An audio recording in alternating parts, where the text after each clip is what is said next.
हाँ तो मेरे प्यारे शेर और शेरनी, कैसे हो? आशा करता हूँ अच्छे ही होंगे। तो आज हम लोग फिर से मौजूद हैं एक नई क्लास के साथ, जिसमें प्रेम ऐनी श्री राधिका आपका काव्यखंड का जो है यह चैप्टर नंबर 2 है। ठीक है, जिसमें सबसे पहले हम लोग कवि परिचय के बारे में जानेंगे। इससे पहले हमने इसका पहला चैप्टर जो था राम नाम बिनु बिरथे जगी जन्मा, उसका जो चैप्टर था उसको भी हमने पढ़ा लिया है। और उसके बाद उसमें जितना भी ऑब्जेक्टिव आया था उन सभी को भी सॉल्व किया, और ऑब्जेक्टिव के बाद जितना सब्जेक्टिव था उन सभी को भी हमने क्या किया है, सॉल्व किया है। ठीक है, अब हम लोग इसका काव्यखंड का चैप्टर नंबर 2 पर चलेंगे, जो कि जिसके कवि जो हैं कौन है, तो कवि हैं रस खान। कवि का नाम क्या है? रस खान। इन्होंने क्या लिखा है? तो इन्होंने लिखा है प्रेम ऐनी श्री राधिका, और इसका दूसरा पंक्ति है कलिल के कुंजन ऊपरी बारो। तो सबसे पहले आज तो है थोड़ा नया स्टाइल में पढ़ेंगे क्या। तो इसमें सबसे पहले हम आपको कवि के बारे में बताते हैं, उसके बाद उससे जितना भी रिलेटेड क्वेश्चन होगा वो पहले पूछेंगे आपसे, हम क्वेश्चन यहाँ लिखेंगे, आंसर आप दोगे। ठीक है, और उसके बाद जो है इसका चैप्टर पूरा खत्म करेंगे। ठीक है, तो चलिए शुरू करते हैं। सबसे पहले कवि परिचय के बारे में जानते हैं। सुनिएगा, बोल रहा है कि कवि रस खान के जीवन के संबंध में सही सूचनाएं प्राप्त नहीं होती है। यानी इस बुक में जो दिया गया है इसमें जो है ना सही सूचना कवि का रस खान का जो है प्राप्त नहीं हो रहा है। बोल रहा है परंतु इनके ग्रंथ, यानी इनके द्वारा एक ग्रंथ लिखा गया है। क्या चीज़? तो प्रेम वाटिका। कब लिखा गया था? तो 1610 ईस्वी में। ठीक है, प्रेम वाटिका कब लिखा गया है? तो 1610 ईस्वी में। यह संकेत मिलता है कि ये दिल्ली के पठान राजवंश में उत्पन्न हुए थे। आपको क्वेश्चन पूछेगा कि किस कवि का जन्म दिल्ली के पठान राजवंश में हुआ था, तो कवि रस खान का जन्म। किसका? कवि रस खान का जन्म। आगे है कि इनका रचना काल जहांगीर का राजकाल था। यानी जब ये रचना कर रहे थे उस समय जो है जहांगीर का शासनकाल चल रहा था। ठीक है, उसके बाद बोल रहा है कि जब दिल्ली पर मुगलों का अधिप्राय हुआ, यानी जब दिल्ली पर जो है मुगलों के द्वारा क्या किया गया, आक्रमण किया गया, और वहाँ पे उस मुगल ने अपना अधिकार जमा लिया, तब बोल रहा है कि पठान वंश पराजित हुआ। यानी जब यहाँ मुगलों के द्वारा दिल्ली पर आक्रमण किया गया और उस समय ये पठान राजवंश के थे, तो ये पठान राजवंश का क्या हो गया, हार हो गया या पराजय हुआ। तब ये दिल्ली से भाग खड़े हुए। यानी वहाँ जैसे ही युद्ध हारे और उसके बाद यहाँ से दौड़ते हुए या भागते हुए कहाँ चले गए, दिल्ली से निकल गए। और उसके बाद जो है ये वज्रभूमि में आकर कृष्ण भक्ति में तल्लीन हो गए, और वहाँ से निकले और उसके बाद ये कहाँ आ गए, तो वज्रभूमि में आके और कृष्ण की भक्ति करना शुरू कर दिए। ठीक है, आगे बोल रहा है कि इनकी रचनाओं से पता चलता है कि वैष्णव धर्म के बड़े गहन संस्कार इनमें थे। यानी इनकी जो रचना आप पढ़ोगे इसमें आपको पता चलेगा कि इसमें जो है ना वैष्णव धर्म का जो है सबसे ज़्यादा गहन संस्कार है। जिस तरह से सनातन धर्म होता है, ठीक है, जिस तरह से ईसाई धर्म होता है, जिस तरह से सिख धर्म होता है, उसी प्रकार से इनमें जो है वैष्णव धर्म के बहुत ही अच्छे संस्कार थे। आगे बोल रहा है कि यह भी अनुमान किया जाता है कि ये पहले रसिक प्रेमी रहे होंगे। अब देखो यहाँ रसिक प्रेमी का मतलब क्या होता है। ठीक है, जैसे आजकल सभी व्यक्ति प्रेम करते हैं उसी प्रकार से ये जो है ना पहले रसिक प्रेमी थे। ठीक है, और इनकी प्रेमिका का नाम था सुजान नाम था। क्या नाम था? सुजान नाम था। ठीक है, और ये सुजान जो है सुजान से बहुत ज़्यादा प्रेम करते थे, और उसके बाद जब जो है क्या हुआ, उनसे ब्रेकअप हो गया, या आप समझ सकते हो उसका दिल टूट गया। उसके बाद जो है बाद में अलौकिक प्रेम की ओर आकृष्ट होकर भक्त हो गए। यानी पहले कर रहे थे क्या चीज़, लड़की से प्रेम, जब दिल टूटा तब जाके जो है अलौकिक प्रेम करने लगे, यानी भगवान से प्रेम करना शुरू कर दिए। ठीक है, जैसे देख रहे हैं ना मूवी और क्या बनता है कि जब दिल टूटता है तो सीधे लड़का क्या बन जाता है, IAS ऑफिसर बन के निकलता है।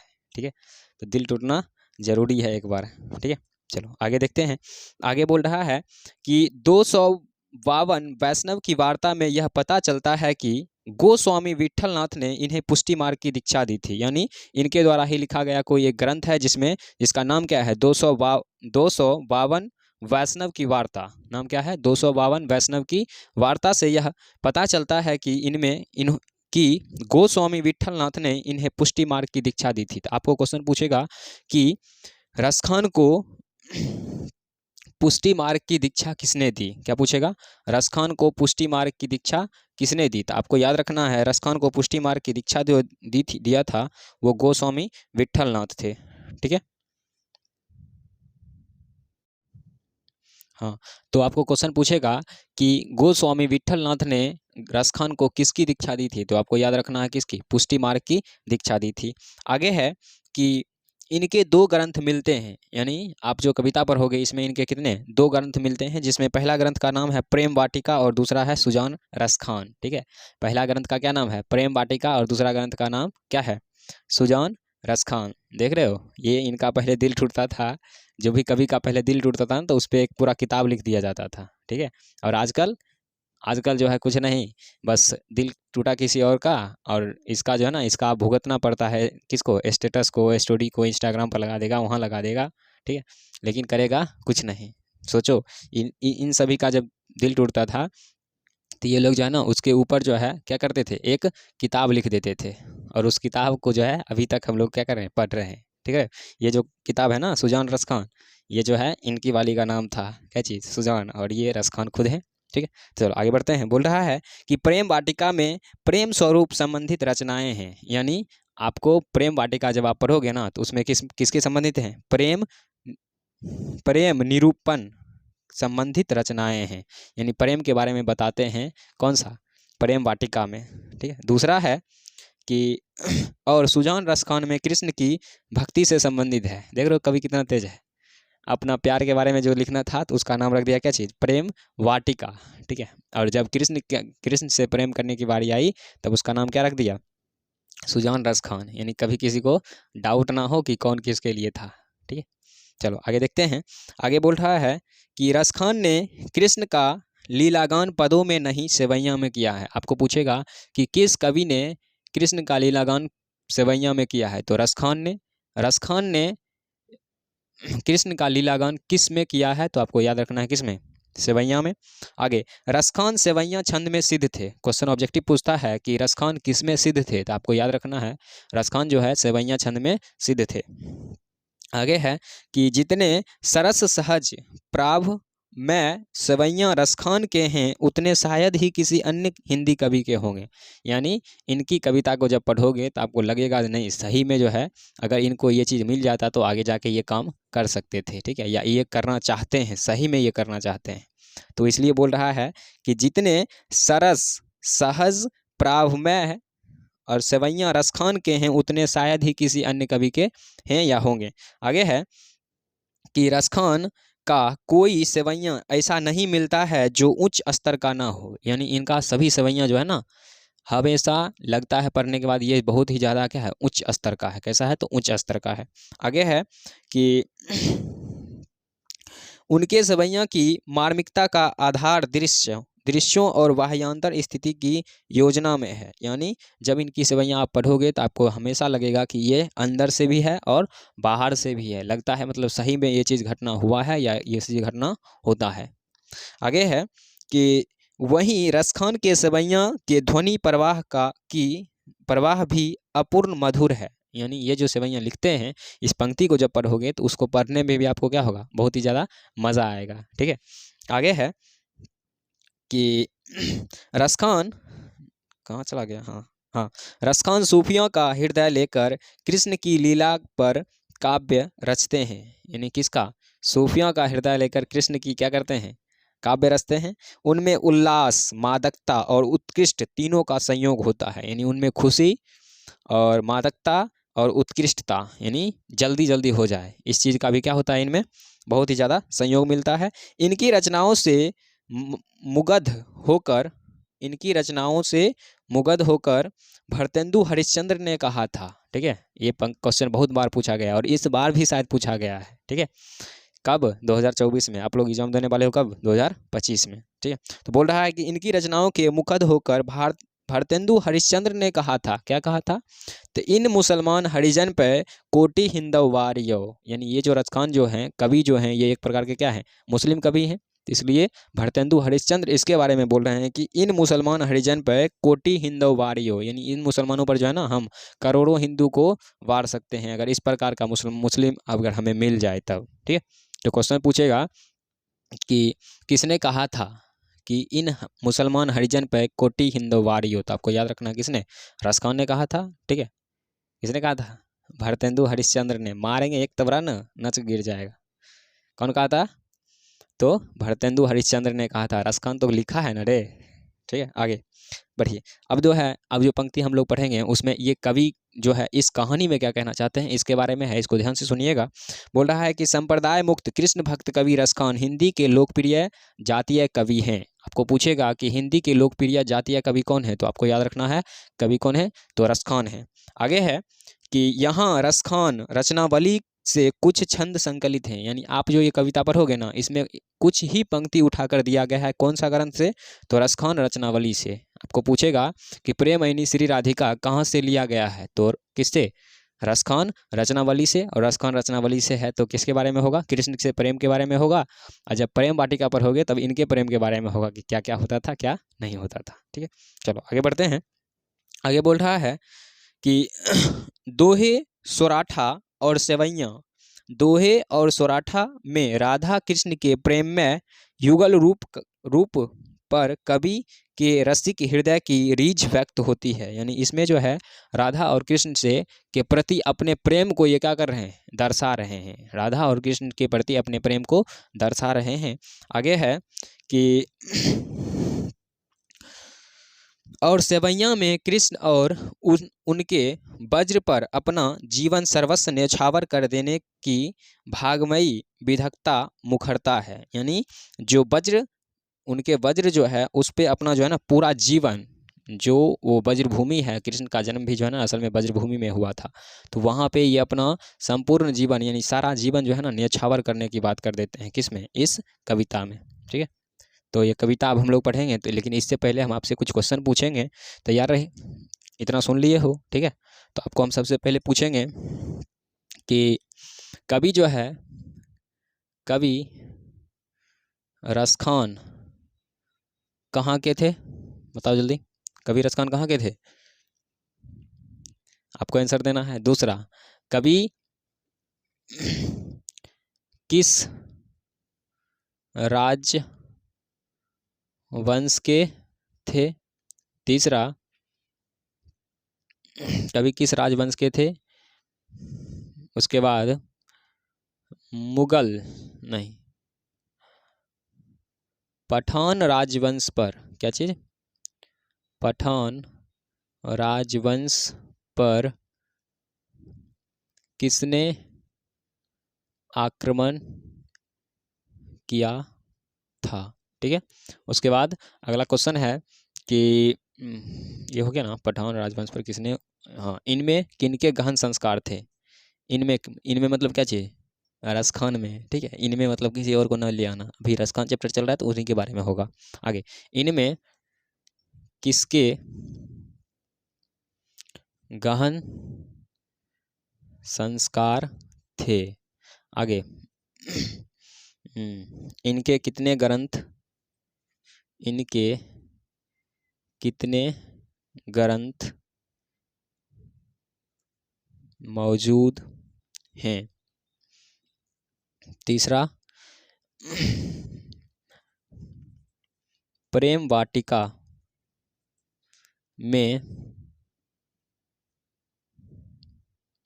प्रेम वाटिका में किसके प्रेम के बारे में बताया गया है। तीसरा,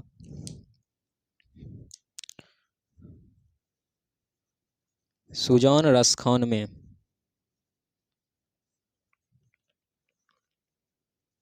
किसके प्रेम के बारे में बतलाया गया है। ठीक है, इसके बाद आगे आएगा कि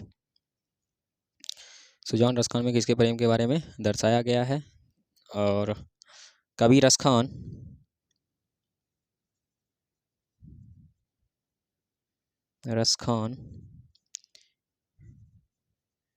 किसमें कविता लिखते थे।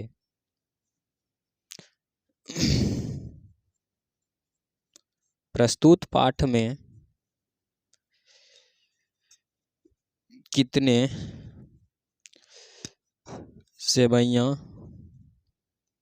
मौजूद हैं, या प्रस्तुत हैं, प्रस्तुत ज़्यादा अच्छा लगता है सुनने में। ठीक है, अगला है कि ये किस राजवंश में उत्पन्न हुए थे? हाँ, किसने कहा था, किसने कहा था कि इन मुसलमान हरिजन पे कोटि हिंदू वारियो? बता सकते हो, आराम से बता सकते हो आप। इन मुसलमान हरिजन पे कोटि हिंदू वारियो किसने कहा था? आगे, इनको पुष्टि मार्ग की दीक्षा किसने दी? इनको पुष्टि मार्ग की दीक्षा किसने दी? ठीक है, तो इतना क्वेश्चन जो है अगर आप बना देते हो तो समझ जाएंगे कि हम जो अभी इतनी देर से बक रहे थे, ठीक है, ये मेरा बकना क्या हो गया, सफल हो गया। ठीक है, तो जैसे पहला क्वेश्चन देखिए, पहला क्वेश्चन क्या है, तो पहला क्वेश्चन है कवि रसखान कहाँ के थे? तो आपको पता है कि इसमें सही सही बात तो मौजूद नहीं है, लेकिन कुछ चीज़ें क्या है मौजूद है, जिसमें ये बताया गया है कि ये दिल्ली में जो है, दिल्ली के थे। कहाँ के थे? दिल्ली के थे। उसके बाद कवि रसखान की राजवंश, कवि रसखान किस होगा यहाँ पर, कवि किस राजवंश के थे? क्या होगा? किस राजवंश के थे? तो आपको पता होना चाहिए कि ये किसके थे? पठान राजवंश के थे। कहाँ के हैं? पठान राजवंश के थे। आगे है कि पठान राजवंश पर किसने आक्रमण किया था? तो आपको पता होना चाहिए कि मुगलों ने। किसने किया था? मुगलों ने। आगे, इन किसके, इनमें क्या होना चाहिए? इनमें किनके गहन संस्कार थे? तो आपको पता है कि इनमें जो है वैष्णव धर्म के क्या थे? गहन संस्कार थे। आगे, इनके कितने ग्रंथ यहाँ मौजूद हैं? आपको पता होना चाहिए इनके 2 ग्रंथ मौजूद हैं, जिसमें पहला ग्रंथ का क्या नाम है? तो पहला ग्रंथ का नाम है प्रेम वाटिका, और दूसरा का क्या नाम है बताइए? दूसरा का सुजान रस खान। क्या नाम है? सुजान रस खान। आगे है कि प्रेम वाटिका में किन के बारे में बतलाया गया है? तो आपको पता होना चाहिए कि प्रेम वाटिका में जो है, ये प्रेम वाटिका में किसके प्रेम के बारे में बतला रहे थे? कहाँ गया? हाँ, प्रेम निरूपाय, प्रेम निरूपाय संबंधित रचना है। ठीक है, या उसके संबंध में बताया गया। सुजान रस खान में तो कृष्ण, कृष्ण लिख दें या ये लिख दें ना, क्या चीज? कृष्ण की भक्ति, कृष्ण की भक्ति। आगे क्या है देखिए, आगे है कि कवि रसखान किसमें कविता लिखते थे? तो आपको पता होना चाहिए ये हमेशा कविता जो है सेवैया में लिखते थे। किस में लिखते थे? सेवैया में लिखते थे।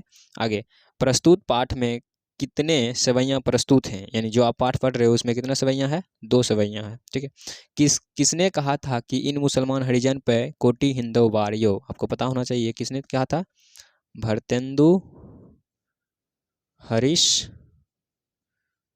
चंद्र ने। ठीक है, हिंदी थोड़ा गलत हो तो आप लोग मैनेज कर लोगे। ठीक है, क्लास 10th के हो ना, तो थोड़ा बहुत तो लिखने के लिए आना चाहिए। ठीक है, हर चीज़ सर पे छोड़ोगे तो फिर दिक्कत है ना। चलो आगे है, आगे, इनको पुष्टि मार्ग की दीक्षा किसने दी थी? तो आपको पता होना चाहिए इनको पुष्टि मार्ग की दीक्षा दी थी गोस्वामी विठल नाथ ने। ठीक है, तो आपको सिर्फ याद रखना है कि पुष्टि मार्ग की दीक्षा किसने दी थी? तो गोस्वामी विठल नाथ ने। तो इस प्रकार से मेरे ख्याल से इसमें जितना भी ऑब्जेक्टिव था उन सभी को हमने किया, लेकिन आपको ऑब्जेक्टिव का 30 से 40 क्वेश्चन या 20 क्वेश्चन 30 क्वेश्चन जो भी हो वो आपको अलग से दिया जाएगा इसी पे। ठीक है, तो फिलहाल के लिए एक बार इसको साफ कर लेते हैं, उसके बाद हम लोग जो है इसका कविता पढ़ेंगे। चलिए, तो आप लोग जो है इसकी कविता देख लेते हैं। कविता में सबसे पहले बोल रहा है कि प्रेम ऐनी श्री राधिका। सबसे पहले उसका अर्थ समझिए। यहाँ पे जो बोल रहा है प्रेम ऐनी श्री राधिका, इसका मतलब होता है कि प्रेम की खजाना है। कौन? तो श्री राधिका। आपको क्वेश्चन पूछेगा कि प्रेम की खजाना कौन है, तो आपको याद रखना है कौन है? श्री राधिका।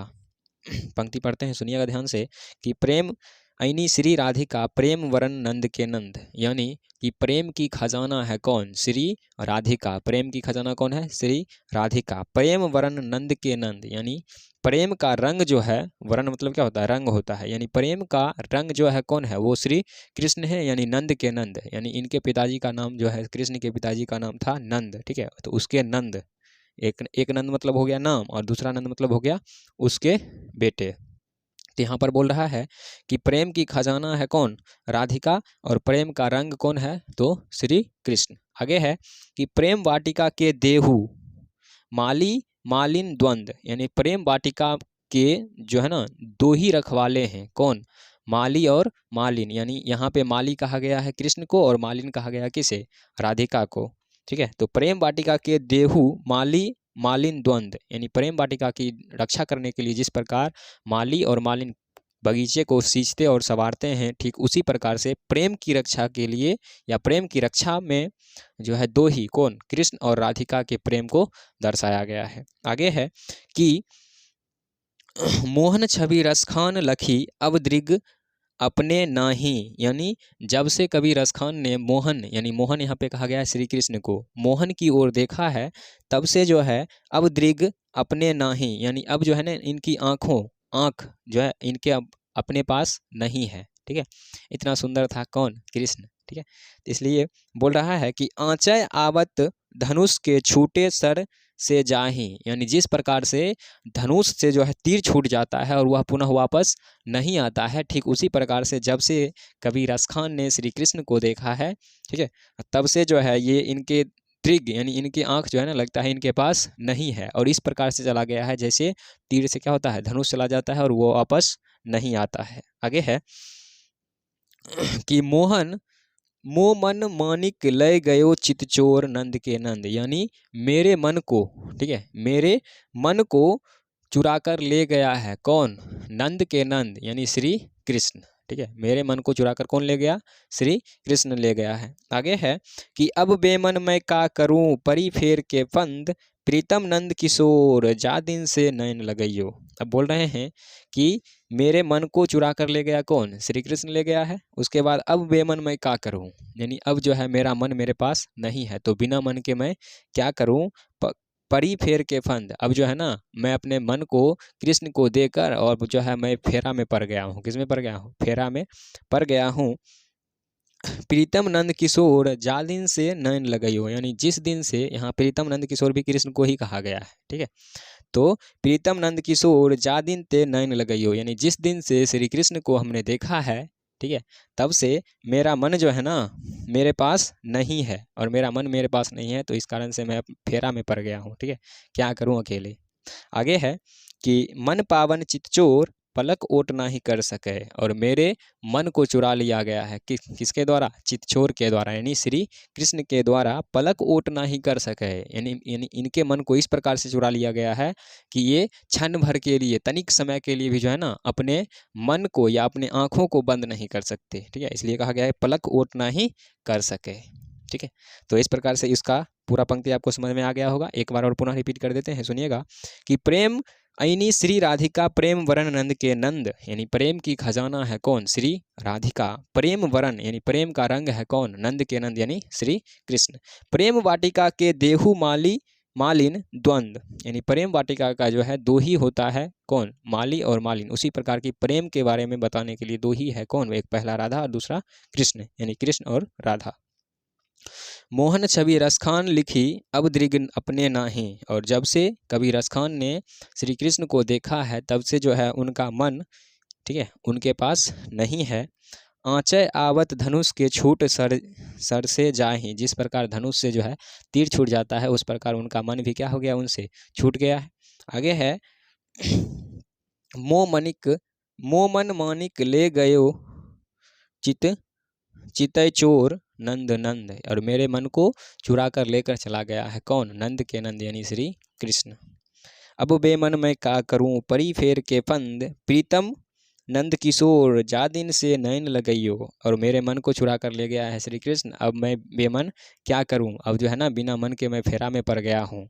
और प्रीतम नंद किशोर यानी श्री कृष्ण ने श्री कृष्ण से जिस दिन से मैंने नयन लगाया है, यानी श्री कृष्ण को जिस दिन से मैंने देखा है, मन पावन चितचोर पलक ओट ना ही कर सके, जिस दिन से देखा है उस दिन से मेरे मन को चुरा लिया गया है किसके द्वारा, श्री कृष्ण के द्वारा, और मैं पलक ओट यानी क्षण भर के लिए भी अपनी आंखों को बंद नहीं कर सकता है। ठीक है, या कर सकते हैं, थोड़ा इज्जत दे दो, बेइज्जती करना अच्छी बात नहीं रहेगा।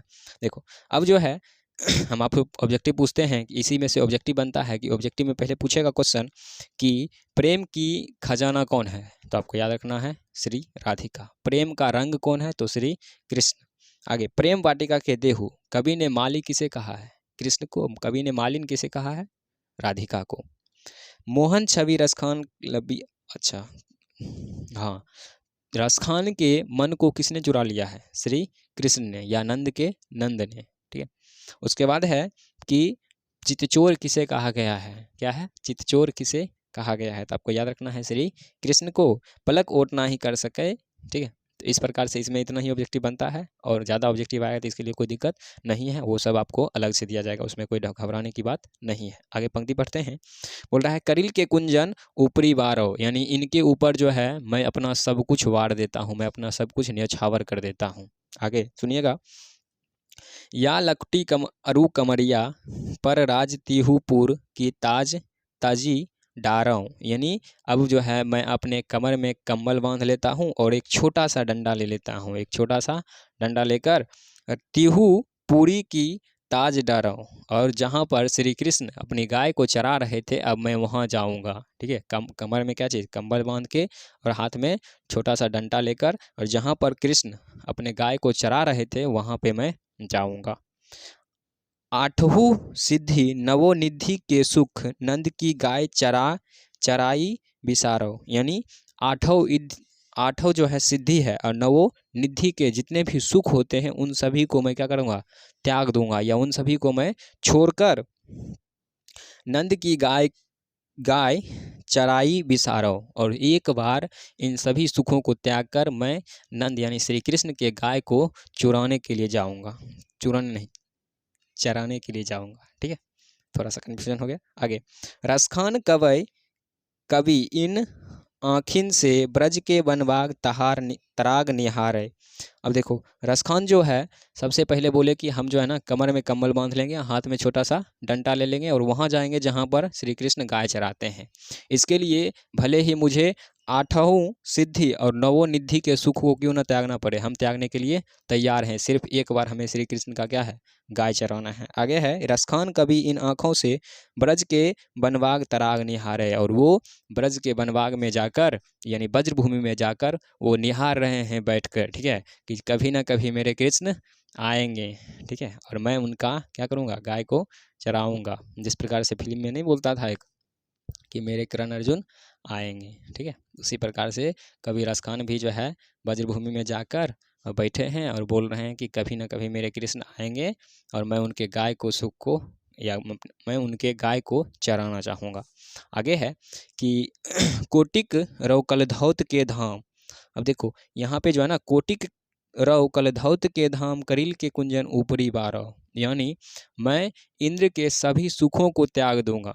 ठीक है, देवताओं का राजा किसे कहा गया है? इंद्र को, और वहाँ एक प्रकार का स्वर्ग है, वहाँ उसके सुख को भी जो है ना बोल रहे हैं हम त्याग कर कलधौत के धाम करिल के कुंजन ऊपरी बारह, उन सभी चीज़ों को त्याग कर, तीनों लोगों के सुख को त्याग कर मैं सिर्फ और सिर्फ एक बार कृष्ण की गाय को चराना चाहता हूँ। इसके लिए हमें आठों सिद्धि नवोनिधि के सुख को क्यों न त्यागना पड़े। ठीक है, तब से जाके ब्रज के बनबाग में जाके निहार रहे हैं कि कभी ना कभी मेरे कृष्ण आएंगे। इसके लिए हमें तीनों लोग, ठीक है, कहीं होगा तिहु पुरी की ताज डराओ, यानी तीनों लोगों के सुख को मैं क्या करूँगा? त्याग दूंगा।